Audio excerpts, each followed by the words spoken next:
오늘 말씀의 제목은 열정이 없는 삶은 죽은 것이다. 열정이 없는 삶은 죽은 것이다 라는 제목으로 하나님 말씀 나누고자 합니다.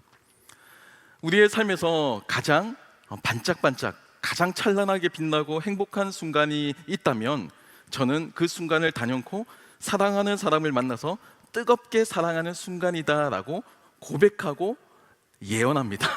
네, 그런 의미에서 저는 지금 현재 굉장히 빛나고 있고 행복한 순간이고 앞으로도 더 빛날 거고 앞으로도 더 행복할 겁니다. 그런 여러분들의 미래도 동일하게 그런 행복한 순간이 오게 될 줄로 믿습니다. 특별히 가족 관계가 아닌 이 결혼과 같이 평생 이제 남남처럼 따로 삶을 살았잖아요. 그렇게 다른 삶을 살았던 그 누군가와 내 인생에 어느 순간 불쑥 개입이 된 거예요. 그 낯선 그 한 사람과 내가 다시금 가족을 이룬다는 것, 사실 이것은요 우리가 냉정하게 고민해 보면 엄청난 사랑의 힘이 아니면 사실 애초부터가 불가능한 계약 관계입니다. 이런 특별한 관계는 이루어질 수가 없는 거예요. 실제로 사랑에 빠진 사람들의 그 뇌를 보면 어떤 현상이 발견되냐면요, 도파민, 옥시토신, 엔돌핀, 바소프레신 이와 같은 화학 물질들이 활발하게 분비되는 것을 볼 수가 있습니다. 이 뇌는 사랑에 빠진 사람의 뇌구나라고 누구나 알 수가 있죠. 이것은 현실적인 어려움도 이겨내게 만들고요, 때로는 초인적인 헌신도 가능하게 합니다. 여러분 생각해 보세요. 불과 몇 년 전까지만 해도 생사조차 알지 못하고 누군지도 알지 못했던 사람이었어요. 근데 그 사람과 내가 가족이 되고 또 그 사람의 아픔과 그 사람의 기쁨이 나의 아픔과 나의 기쁨이 된다는 것, 여러분 이것은 사실 우리가 설명할 수 없는 일입니다. 그런 관계를 유지하기 위해서는 인간의 뇌는 반드시 화학물질을 분비시켜서 사랑에 빠지게 하는 현상을 가져온다라는 거예요. 하지만 이 연구 결과에 따르면 이 사랑에도 유효기간이 있다라고 합니다. 이 뇌에서 분비되는 도파민, 이 옥시토신은 약 2년 정도 이제 분비가 된다고 해요. 하지만 그 이후에는요, 그러니까 2년이 지난 그 이후에는 이 도파민의 도움 없이 그냥 날 것으로 살아내야 하고 날 것으로 경험해야 한다라는 것이 사실 2년 이후의 연애, 2년 이후에 일반적으로 결혼이 되겠죠? 그와 마찬가지의 상황이라는 겁니다. 그런 의미에서 이 결혼은 현실이라고 이야기해요. 뇌가 나를 착각시키지 않을 때, 뇌에서 어떤 쾌락 물질이 나오지 않을 때에도 내가 그 사람과 영원히 함께 할 수 있을 것인가? 내가 그 사람을 존중하고 존대하고 소중히 여기며 함께 할 수 있을 것인가? 이것이 우리에게 주어지는 2년 이후의 사랑과 연애에 대한 이야기라는 겁니다. 사랑의 유효기간, 이 2년 이후의 삶을 살펴볼 수 있는 대표적인 조사가 있다면 아마도 이혼율 조사라고 할 수가 있겠죠. 특이하게도 제가 자료를 살펴보니까요, 제3세계 국가들이 이혼율이 굉장히 낮습니다. 눈에 띄게 아주 유의미할 정도로 눈에 띄게 낮고요, 스웨덴이나 캐나다, 스웨덴이 1위예요. 캐나다가 2위고 이런 선진국이 이혼율이 굉장히 높아요. 아마도 이것에 대해서 많은 심리학자들이 이렇게 분석을 하는데요, 인간에게는 쾌락 적응이라고 하는 심리적 현상이 있다라는 겁니다. 우리의 이 행복과 쾌락은 적응을 해요. 그래서 다음번에는 더 높은 자극을 추구하기 때문에 이제 역치가 일어나는 거죠. 그러니까 일상적이고 평범해진 결혼 생활, 일상적이고 평범해진 연애 생활에 무기력함을 느끼고 실증을 느끼고 다른 자극을 추구하게 되는 게 인간의 습성이라는 겁니다.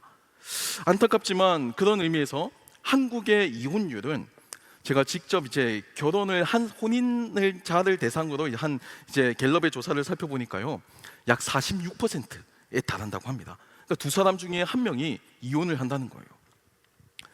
이런 시대에 우리의 삶은 단지 뇌에 속아서 유지되는 2년의 삶이 전부가 아닐 겁니다.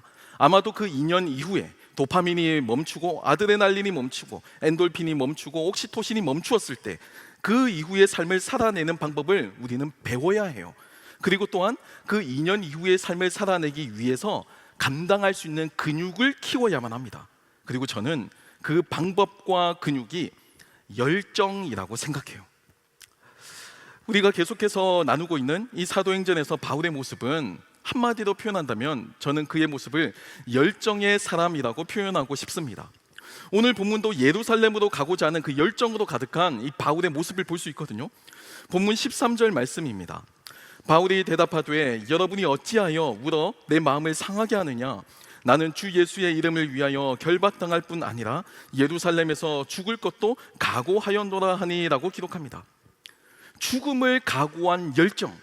여러분, 어떤 생물체든 내 생명이 제1관심사예요. 이 과학, 생물학 모두가 강조하는 거죠. 생존과 번식, 이게 DNA 속에 탑재되어 있다고 보는 겁니다. 하지만 바울은요, 지금 자신의 생명을 걸고 죽음을 불사해서라도 예루살렘으로 가고자 하는 열정을 보입니다. DNA, 본능을 뛰어넘는 열정의 가능성을 보여주는 거죠. 이것이 바울의 모습이에요. 심지어 바울은요, 예수를 믿지 않았을 때부터 열정적인 사람입니다. 바울에 대해서는 바리새파 출신이고 난지 8일 만에 할례를 받았고, 그러니까 고대 그 유대 율법에 흠이 없는 아주 정결한 절차에 따라서 정통성 있게 태어난 사람이다라는 것을 우리는 성경의 기록을 통해 발견할 수 있습니다.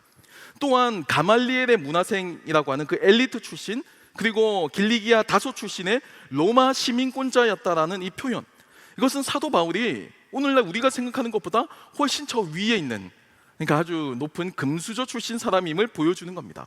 아주 현실적인 그 스펙이 굉장히 뛰어나요. 어느 곳 어느 자리에 사도 바울을 갖다 놓아도 그는 부각되는 사람이었고요, 충분히 이제 사자성어로 낭중지추라고 하죠. 주머니 속에 넣어놔도 아무리 가리고 숨기려고 해도 드러날 수밖에 없는 그의 비범한 능력, 이런 것들을 가지고 있는 그런 특별한 인물이라는 겁니다. 그런데도 그는 그 상황에서 쾌락 적응하지 않고, 그러니까 스스로 만족하고 적당히 살지 않고 끊임없는 열정을 가지고 살아갔습니다. 사도행전 9장 1절로 2절 말씀을 보면요, 사울이 주의 제자들에 대하여 여전히 위협과 살기가 등등하여 대제사장에게 가서 다메섹 여러 회당에 가져갈 공문을 청하니, 이는 만일 그 도를 따르는 사람을 만나면 남녀를 막론하고 결박하여 예루살렘으로 잡아오려 함이라 라고 그의 과거를 묘사하고 있습니다. 사람은 어찌되었든 열정이 있어도요, 이 열정은 유효기간이 있습니다. 어느 것 언제까지 지속되지 않아요. 사실 5년 이상 내가 같은 행동을 열정적으로 한다면 사실 그 사람 칭찬해 줘야 됩니다. 아주 뛰어난 끈기와 아주 뛰어난 그런 집중력을 가지고 있는 사람이에요. 하지만 바울은요, 일평생 자신이 살아왔던 그 환경 속에서 초대교회를 박해하기 위한 목적을 가지고 열정을 가지고 살았습니다. 적당히 멈출 때도 되었고 적당히 흥미를 잃을 때도 되었는데 그는 여전히 위협과 살기가 등등했다라고 표현합니다. 전혀 그 열정이 꺾이지 않았어요. 내가 초대교회를 박멸하겠다, 감히 하나님의 이름을 모욕하는 전 나사렛파, 특별히 처형당한 예수 그리스도를 따르는 사람들, 저들을 용서할 수 없다라고 하는 이 열정으로 그는 가득했다라는 겁니다. 그게 그리스도인들을 박해하기 위해서 굳이 먼 이방 지역까지 나아갔던 바울 이전 사울의 삶이었고 그의 열정이었습니다. 주님은 그런 그에게 다메섹에서 만나 주시죠. 그리고 바울이 가지고 있었던 그 열정의 방향성을 바꾸어 주셨습니다. 그 결과 바울은 비록 혼란스럽고 잃는 것이 많았지만 바울이 되었고 다시금 쉬지 않는 열정으로 일어서게 됩니다. 그리고 이제는 박해자 사울이 아닌 우리에게 잘 알려진 사도 바울의 모습으로 예수 부활을 증언하면서 그리스와 소아시아 지역을 종횡무진해요. 이제 오늘 담임 목사님과 또 총한수 집사회에서 이제 튀르키예와 그리스 지역을 이제 성지순례를 갔잖아요. 그 지역을 자신의 맨발로 그 어떤 교통수단이나 안전사회보장 제도 전혀 이용하지 않고 스스로 복음을 전하고자 하는 열정으로 헌신했던 사람이라는 겁니다. 굉장히 열정적이죠. 그의 이 열정을 잘 보여주는 구절이 지난주에 나누었던 에베소 장로들을 향한 고별 설교의 고백입니다. 사도행전 20장 24절인데요, 내가 달려갈 길과 주 예수께 받은 사명 곧 하나님의 은혜의 복음을 증언하는 일을 마치려 하면은 나의 생명조차 조금도 귀한 것으로 여기지 아니하노라 라고 전합니다. 생명조차 아끼지 않고 복음을 증거하고 싶어하는 이 바울의 열정을 우리는 발견할 수 있습니다. 바울은 초대교회의 이 박해자로 서 있을 때, 그러니까 사울로 있었을 때나 또는 박해를 받을 때 사도 바울로 있었을 때나 상관없이 그는 늘 열정적이었어요. 분명한 삶의 이유와 또 분명한 삶의 동기가 있었습니다. 단지 뇌에서 분비가 되는 이 도파민이 나오는 얼마간의 기간 동안에만 헌신한 것이 아니고요, 그 도파민이 더 이상 분비되지 않을 때에도 그 이후의 일상에서도 여전히 그는 예수 그리스도를 향한 그 열정을 유지했어요. 저는 개인적으로 이것이 바울이 가진 가장 큰 능력이다라고, 그리고 가장 큰 탁월함이다라고 생각합니다. 사도 바울은 뭐 논리적인 기독교 변증, 글쓰기도 할 수 있는 사람이었고요, 뭐 설교도 할 수 있는 사람입니다. 그리고 놀라운 치유의 기적의 역사도 펼친 사람이에요. 하지만 제가 주목하는 사도 바울의 가장 뛰어난 모습, 가장 뛰어난 능력은 때로는 무기력해지고 때로는 지치고 타협할 수도 있는 상황에서도 그치지 않고 끊임없는 열정으로 살아내는 그의 그 성실함, 그의 그 꾸준함이 그의 탁월함이다라고 저는 생각합니다. 반면 오늘날 우리들의 삶을 한번 살펴볼까요? 우리의 삶은 열정을 잃었다라고 해도 과언이 아닌 시대를 살고 있습니다. 현재 아무 일도 하지 않고 쉬고 있는 20, 30대 청년들의 숫자를 제가 이제 찾아보니까요, 73만 명이 넘었다고 해요. 사실 현 시대가 쉽지 않은 시대죠. 도전의 기회, 그 가능성 자체가 희박하고요, 성공의 가능성 역시 희박한 시대에 무언가 내가 어떤 것에 집중력을 가지고 추구하며 강하게 열정을 가지도록 하는 것, 그리고 그 열정을 이루기 위해서 뭐 평범한 이 일상 속에서 꾸준히 성실하게 그 일을 반복하고 행한다는 것, 이거 쉽지 않은 일입니다. 모든 것이 가성비로 환산이 되고요, 거창한 행복보다는 이제 소소한 행복, 이제 이게 한 10년 전에 이제 소확행 뭐 이렇게 유행했었어요. 하지만 10년이 지난 지금은 어떤 이제 스탠스냐면, 불행해지지만 말자, 행복까진 바라지 않지만 내 삶이 정말 불행해지지만 말자, 이것이 오늘날 우리들 청장년들의 삶의 태도가 되기도 했습니다. 그러다 보니까 모든 소비를 극단적으로 줄이고 대신에 내가 집중하고 내가 몰입할 수 있는 그것에 혼자 즐길 만한 거리를 찾아서 더더욱 나만의 굴을 만들고 그 안에 들어가 살기를 선택하는 거예요. 이런 시대는 연애와 결혼도 사치로 여기기도 합니다. 월드비전에서 진행한 설문조사에 따르면 현재 20대 초반, 그러니까 우리 이제 샤이닝 50 정도 이렇게 조사를 하신 것 같아요. 20대 초반에 조사를 하니까 거의 40%가 결혼이나 출산 계획이 없다라고 밝혔습니다. 그러니까 굉장히 아주 잔인한 거죠. 이제 막 사회초년생이 된 세대에게는 너무나 가혹한 조사 결과라고 저는 생각합니다. 삶이라는 게 언제나 실용적이진 않잖아요. 삶이 꼭 현실적이진 않아요. 현실성 굉장히 중요합니다. 실용적이고 굉장히 중요해요. 뭐 남녀가 결혼을 해서 삶을 살아나갈 때도요, 경제관념이 있어야 돼요. 돈을 벌 수 있는 능력이 필요합니다. 하지만 이것보다 더 중요한 것은 그 안에서도 삶을 누릴 수 있는 여유, 그리고 삶에 주어진 다른 것들에도 집중할 수 있는 어떤 삶에 대한 열정이라는 겁니다. 우리는 너무 지나치게 현실적인 내용들, 그리고 너무 실용적인 내용들에 우리의 모든 관심사가 쏠려 있다는 거예요. 말랑말랑한 그 사랑의 감정에도 가끔 취해보고요, 또 가끔은 비현실적인 시도도 한번 해보고요, 좌절도 하고요, 실패도 하고요, 그렇게 이리 부딪히고 저리 부딪히고 이리 충돌 저리 충돌하면서 성장하고 성숙해 나가는 단계가 청장년 세대입니다. 20, 30대가 그런 시대를 거치고 있는 거예요. 하지만 이미 현실을 알고 그 모든 과정을 건너뛰고 지금 우리는요, 이 세상에서 생존하기 위해서 나에게 지금 주어져 있는 이 삶에 대한 연장, 이 삶의 지속, 그 자체에만 신경을 쓰는 겁니다. 마음껏 즐기고 마음껏 웃고 마음껏 뭐 논할 수 있는 그런 삶의 태도를 우리는 상실한 겁니다. 저도 청년 시절에 한때 은둔 생활을 해봤기 때문에 그 심정에 대해서 어느 정도 공감을 할 수 있을 것 같아요.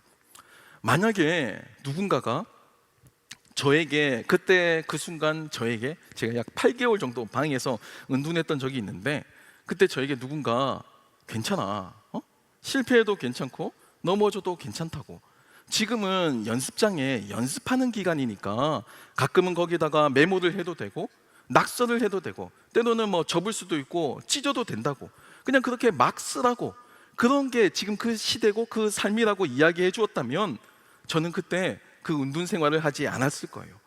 마치 저에게는 그때 그 순간이 제 삶에서는 완벽한 시험지에 제출할 답안같이 느껴졌기 때문입니다. 그래서 한치의 오차나 실수도 있어서는 안 된다라고 생각했기 때문에 제가 경험했던 실패와 좌절은 저에게 있어서는 수용 불가능한 충격이었어요. 제가 경험해 보니까요, 누군가가 꼭 질책을 해서라기보다는 반복되는 좌절, 그리고 반복되는 실패에 대한 경험이 누적되고 쌓이게 되면 인간은 본능적으로 움츠러들게 되어 있습니다. 현실에서 막 마주하고 부딪히는 삶의 문제들을 회피하게 만들어요. 그거 보면 머리 아프거든요. 그거 보면 괴로워요. 그러니까 그냥 고개를 돌리고 눈을 감는 걸 선택하는 겁니다. 저는 그렇게 움츠러들고 살았어요. 그때가 제가 FM, 혹시 게임 하시는 분 아세요? 제가 게임을 했던 유일한 시대입니다. 그때 FM 2006 인터밀란 감독하면서 세리에 챔스 우승하면서 혼자 방에서 좋아했어요. 세상이 어떻게 되든 나는 여기서 내가 무링요다라고 생각하고 그냥 그렇게 게임하면서 살았던 겁니다. 그런 저에게 열정은요, 20대 후반 신학 공부를 하면서 나타났어요. 제가 하나님의 부르심을 받고 기도하는 과정에서 신학을 공부하면서 정말 제 개인적인 이야기이긴 하지만 난생 처음 살아있다라는 생각을 했습니다. 이것이 내 삶을 이끄는 목적이구나, 이것이 내 삶을 이끄는 힘이구나라는 걸 느꼈어요. 제가 잠을 자지 않고 책을 보기도 했고요, 한 2박 3일을 꼬박 새고 책을 보기도 했고, 심지어는 너무 책에 집중하니까 이게 책을 보고 공부하잖아요. 근데 이게 제가 책 속으로 이렇게 빠져들어가가지고 정신을 잃을 것 같은 거예요. 순간 너무 집중이 잘 돼가지고 그 정도로 경험을 하기도 했습니다. 저는 28살이라고 하는 늦은 나이에 대학교 신학교 학부 1학년부터 다시 시작했습니다. 28살에 대학 1학년이 되었어요. 저에게 있어서 열정은 하나님께서 주신 겁니다. 하나님으로부터 나온 거예요. 만약 그러지 않으셨다면 저는 여전히 그 무기력한 삶에서 헤어나오지 못했을 겁니다. FM 2024하고 있겠죠. 여러분, 그렇다면 바울의 현실은 어떠했을까요? 그의 삶이 정말 넉넉하고 풍족해서 열정이라는 이 낭만적인 단어에 꽂히며 삶을 살았을까요? 열정을 가질 만큼 호의적이고 넉넉한 환경이었을까요? 오늘 본문 10절, 11절을 보면요, 여러 날 머물러 있더니 아가보라 하는 한 선지자가 유대로부터 내려와 우리에게 와서 바울의 띠를 가져다가 자기 수족을 잡아매고 말하기를, 성령이 말씀하시되 예루살렘에서 유대인들이 이같이 이 띠 임자를 결박하여 이방인의 손에 넘겨주리라 하거늘 이라고 전합니다. 여러분, 유대에서 온 선지자 이 아가보의 예언은 바울에게는 절망적인 소식이었습니다. 유대인들은 바울에게 호의적으로 대하지 않을 겁니다. 그리고 예루살렘은 바울을 결박하고 말 거예요. 제가 아까 전에 말씀드렸죠, 반복된 좌절의 경험, 반복된 실패의 경험은 사람을 움츠러들게 만든다고요.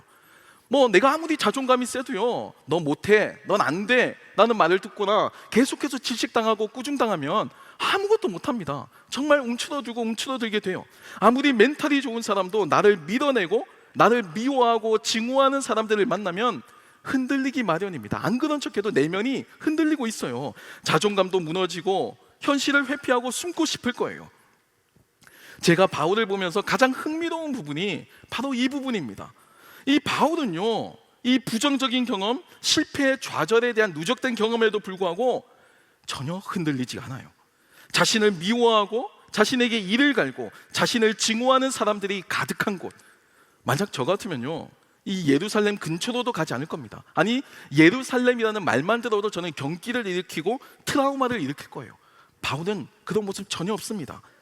본문 12절 13절 말씀을 보면요, 우리가 그 말을 듣고 그곳 사람들과 더불어 바울에게 예루살렘으로 올라가지 말라고 하니 바울이 대답하되, 여러분 어찌하여 울어 내 마음을 상하게 하느냐? 나는 주 예수의 이름을 위하여 결박당할 뿐 아니라 예루살렘에서 죽을 것도 각오하였노라 하니라고 전합니다. 모든 사람들이 바울에게 애정을 담아서 예루살렘으로 가지 말라고, 그곳 가면 당신 죽는다고 말립니다.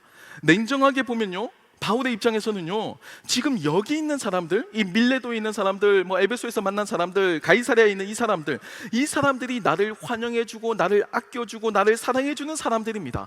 이곳이 나에게 홈그라운드예요. 여기가 나의 홈구장입니다.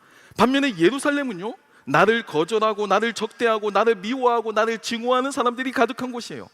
상식적으로만 보면요, 바울은 예루살렘에 가면 안 됩니다. 아니, 상식적인 사람은 예루살렘으로 가지 않을 거예요. 여기 머물러 있어야 하죠. 그게 인간의 자연스러운 생존 본능입니다.